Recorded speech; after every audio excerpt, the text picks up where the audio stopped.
ANC's National Working Committee is meeting. The meeting comes amid some members at loggerheads with each other. Another NEC member, Minister Ronald Lamola, wrote in defense of the Constitution in response to Minister Lindiwe Sisulu's article, which prompted another response from Sisulu. How will the NWC deal with these issues? We're now joined by a senior politics reporter, Samkele Maseko. Samkele, a very good afternoon to you. A lot for us to discuss then this afternoon, Samkele. Let's start by talking about what would be topping the agenda of this particular meeting that's to be had. I understand that there will indeed be talk of Minister Lindiwe Sisulu's recent open letter, which, we know has caused quite a stir with some outrage and actually some in support and actually painting, as we can see, to some of those divisions that we've always kind of spoken about. Essentially, Flo, what is happening is that the divisions within the African National Congress, particularly within a year where they go to the elective conference, are always sharpened, contradictions are always there. And it's not for the first time that an ANC sitting NEC member or minister speaks openly against the Constitution of the Republic of South Africa. If you'd remember, back in 2017, it was the then Secretary General of the ANC, Gwede Mantashe, who was highly critical of the judges within the judiciary in the country. We've had former President Mbeki, former president of the ANC, as well, being critical of the Constitution. And we've had many other leaders of the ANC, for instance, the very same Ronald Lamola, when he was still the deputy president of the ANC Youth League, speaking specifically about Section 25 of the Constitution and how it needs to be changed and how it needs to be reviewed, saying that that clause of the Constitution is part and parcel of the reasons that many South Africans still find themselves facing underdevelopment, poverty, inequality,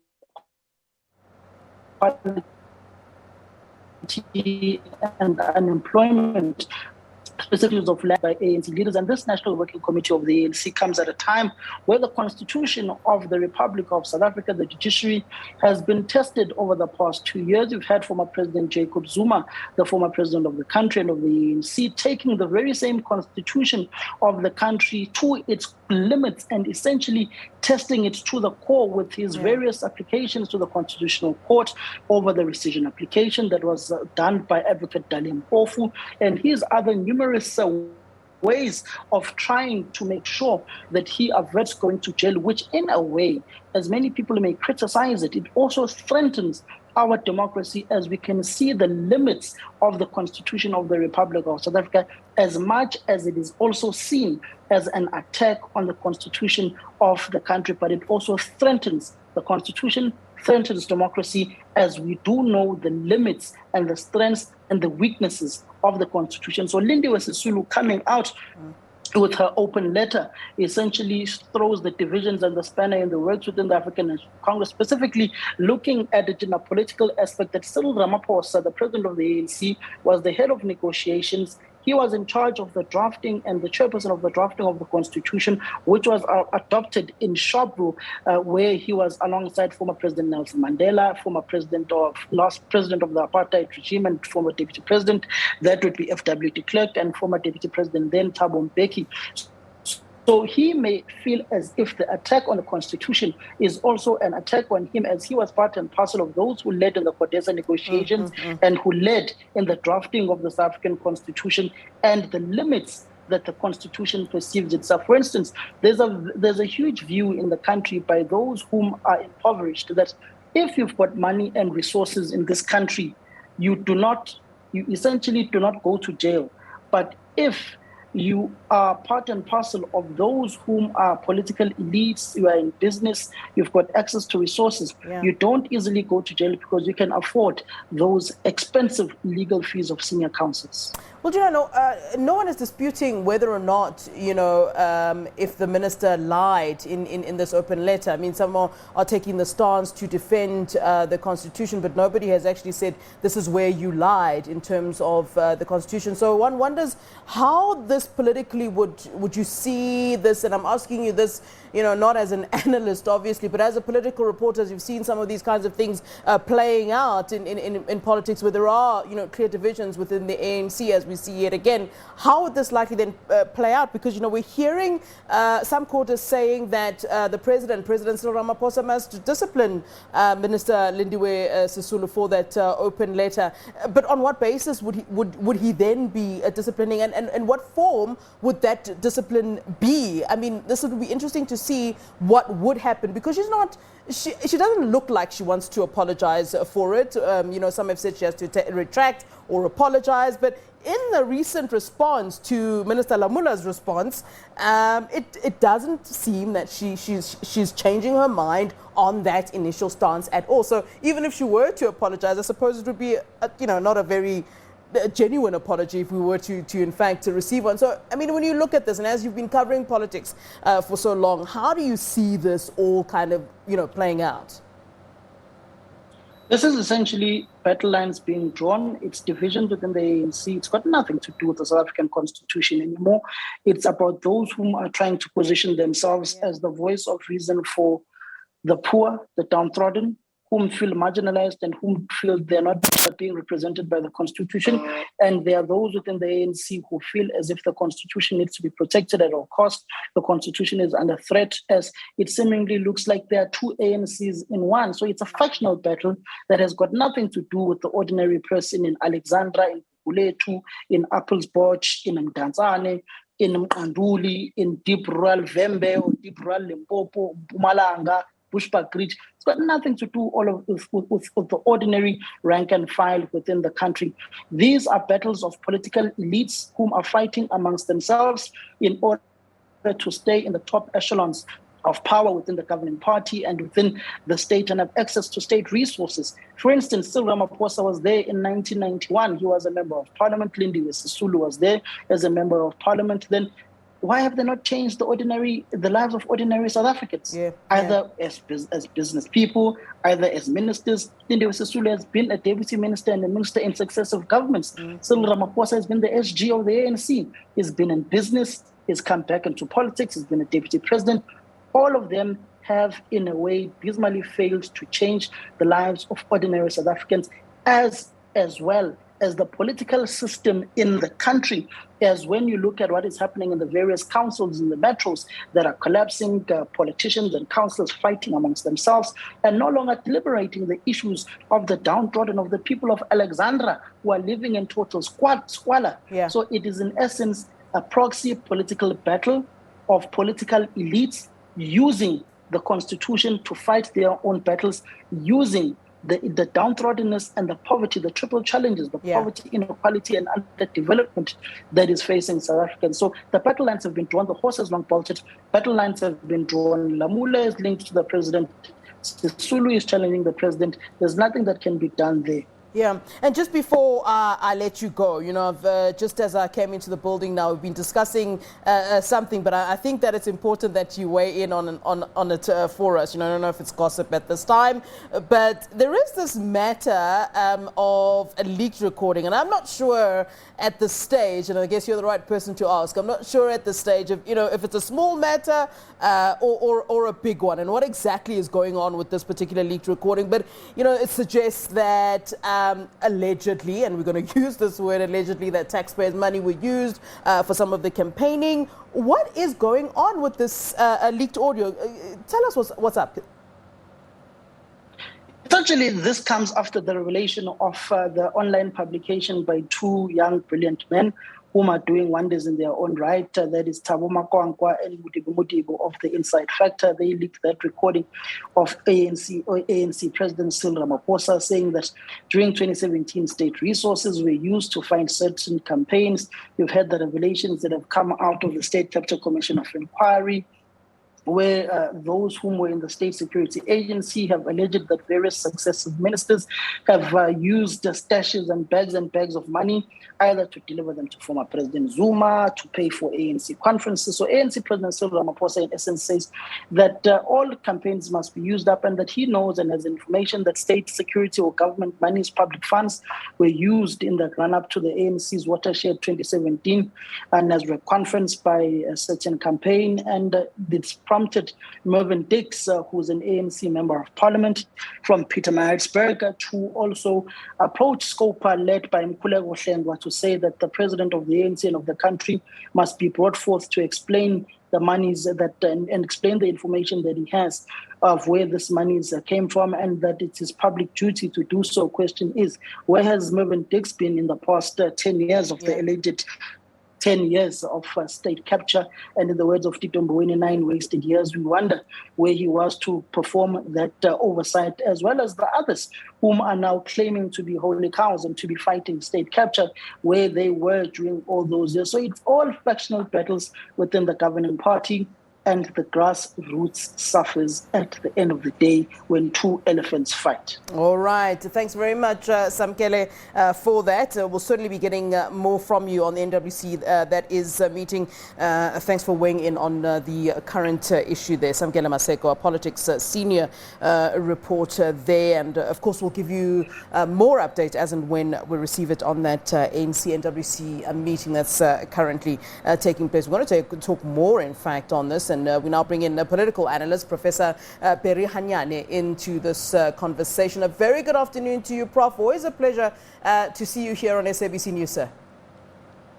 Good afternoon, Flo. Well, and good afternoon to your viewers as well. Well, Prof, how are you reading, what's currently happening politically, particularly, of course, with regards to the ANC and senior leadership of the party, where we're seeing, people picking sides and factions seemingly becoming, as clear as we had assumed they were. But, now it's clearer, one would say. Yeah, Flo, look, it's more of open sesame now. Mm. And especially in a year where elections will be held in December. So it's basically a case of opening up the system to say, could we start the year with giving effect and a complexion to what could be a highly contested year in terms of leadership, in terms of running with the baton forward? Will there be new leadership come December this year, or it will be the same old ANC story of basically cementing positions of those seasoned politicians that we've got to know to be part and parcel of the ANC structure and its makeup? Yeah, I asked this question to my colleague Samkele, our senior politics reporter, about, how he sees this sort of, playing out. I think I asked him the question as a reporter, someone who's been, covering politics and the ANC. So I'm going to pose the same question to you as a political analyst, and as you've seen, politics playing out, how you see all of this sort of playing out. Some people are saying that Minister Lindiwe Sisulu is doing early campaigning, that she wants, higher office. I've heard that argument quite a bit. I'm hearing some saying that, she's actually in support of others who want higher office. There's a lot that people are saying, and some are saying that, those who are in defense of the Constitution are actually more defending President Cyril Ramaphosa. There's a lot that's playing out here, and it would be interesting just to get a sort of understanding of how this could all play out. And do you think that President Cyril Ramaphosa will be disciplining, and I use that, in inverted commas, will be disciplining the minister, as some quarters have called for? Yeah. Flo, if you and me were lecturers in Political Science 101, let's put this question to our students. Is it possible that public opinion can shape the agenda of some form of elections, whether it's intra-party elections or your national state elections? And the immediate answer is yes. Okay. So here lies all attempts at actually shaping that space of opinion, so that in the end, those who wish to contest have an upper hand in terms of shaping the nature of the contestation that we're likely to see end of December. Whether it's going to be hostile, whether again it will be based on fault lines that have already been established. We now know that there are two major factions, but there are commentators out there who would argue strongly that ANC is shaped up by a number of ideological positions, which in turn can be interpreted as slates themselves. Yeah. And so the vying of this influential power becomes the biggest prize. And let's not forget, it might be based on agreed upon rules of engagement, but at the same time, those clandestine tactics that we're likely to see. Yeah. I mean, if you go back to the days of Polokwane, Mangaung, Nasrec, serious allegations along those front, that front were highlighted. Are we likely to see them now? Already there is issues around a possible issue of perjury against the president. So it might get dirty as well. Yeah. So it's a game that might not necessarily suit everyone else, but yes, the guns are out, machetes are out, assegais are out, and the season of campaigning has started. Yeah, and I mean, you know, it was interesting. While I was talking to Samkele, he said something that I thought was important in all of this. You know, we seem to have forgotten where this all started. It was about the Constitution and what's wrong or right about the Constitution. And Samkele was saying this is no longer from where he sits. He doesn't see it as being about the Constitution in the first place. And I wonder if you're reading it in the same way. And it was interesting, you know, that Minister Sisulu decided, why not pick another topic? I'm just wondering why specifically she would go to the Constitution. There's other issues we could have spoken about, you know, the land issues. There's so many. There's a number of issues we could have spoken about. But I'm just interested as to why specifically she would have, and this is the word that's been used, it's not the word I'm using, why she would have attacked the Constitution then. Outside of your Section 25 debate, the one that, by the way, the ANC lost in Parliament, and unfortunately, it seems to be somewhat of stale news, as it were, and badly handled by the ANC. There's a need suddenly for a new terrain altogether. And that terrain is unfortunately founded on a populist stance. What better choice than to draw in the Constitution, but at the same time, bring in the failures of the ANC as a governing party? Now, that's very intriguing, because here you would anticipate that all ANC leaders would want to say things did not go well, but in the process, it was somewhat of a learning space, and indeed there is capacity to rectify some of the mistakes. And it's in tune, after all, with the open letter that the president of the party and the country, Mr. Cyril Ramaphosa, wrote as an open letter to say the first person to be charged of whatever criminal issues that the public might want to bring is the ANC itself. So it's quite interesting that a constitution is used as a proxy, not for accepting responsibility, but in a sense of putting blame at a time when you have a governing party with resources, with arguably persons who can provide leadership and focus. But again, let's not deviate from the fact that 1st November 2021 was an awakening call for the party. And perhaps there could be signs within the party that says it's a downward slope. We might as well accept it now before it's too late. All right, Prof, a pleasure speaking to you. Thank you, as always, for giving us your time here on SABC News. That is Professor Barry Hanyane, who is a political analyst weighing in on the political goings-on.